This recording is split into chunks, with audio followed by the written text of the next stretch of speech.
कर्नाटकातील एका सामान्य वाटणाऱ्या मर्डर मिस्ट्रीचं connection Kannada film star Darshan Thoogudeepa आणि अभिनेत्री पवित्रा गौडापर्यंत पोहोचलेलं आहे। या प्रकरणात दर्शनाला अटक करण्यात आलेली आहे तर पवित्राची चौकशी करण्यात येते। बंगळुरू पोलीस आयुक्त बी दयानंद यांनी दिलेल्या माहितीनुसार रेणुका स्वामी नावाच्या व्यक्तीच्या हत्या प्रकरणात ही कारवाई करण्यात आलेली आहे। फार्मसी कंपनीत काम करत असलेले स्वामी हे चित्रदुर्गचे रहिवासी होते। स्वामी यांच्या कथित हत्येनंतर त्यांचा मृतदेह बंगळुरूमधील कामाक्षीपाल्या भागातील एका नाल्यात फेकून देण्यात आला होता।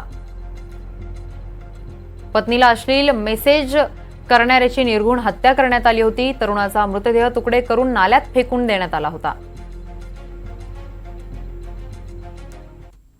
दर्शन हा कन्नड फिल्म जगातला नावाजलेला अभिनेता आहे। करिया, गज, नवग्रह, यजमान अशा गाजलेल्या सिनेमांचा लीड हिरो आहे। दर्शनला 2 पत्नी असल्याची माहिती, त्यातल्या एका पत्नीचं नाव पवित्रा आहे। पवित्रा ही दर्शनची पत्नी की गर्लफ्रेंड याबाबत अजूनही संभ्रमच आहे।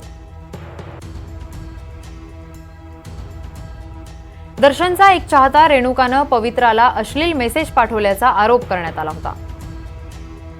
त्याच प्रकरणातून दर्शननं रेणुकाचं अपहरण केलं आणि नंतर त्याची हत्या केल्याचा आरोप करण्यात आला।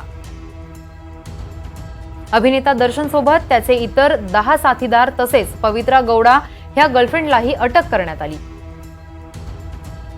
पीडित हा चित्रदुर्गचा आहे। आईनं रेणुका बेपत्ता झाल्याची बातमी दिली होती। सीसीटीव्हीच्या माध्यमातूनही रेणुकाचा मर्डर झाल्याचं निष्पन्न झालं होतं। त्याचा मृतदेह पुलावर सापडला होता।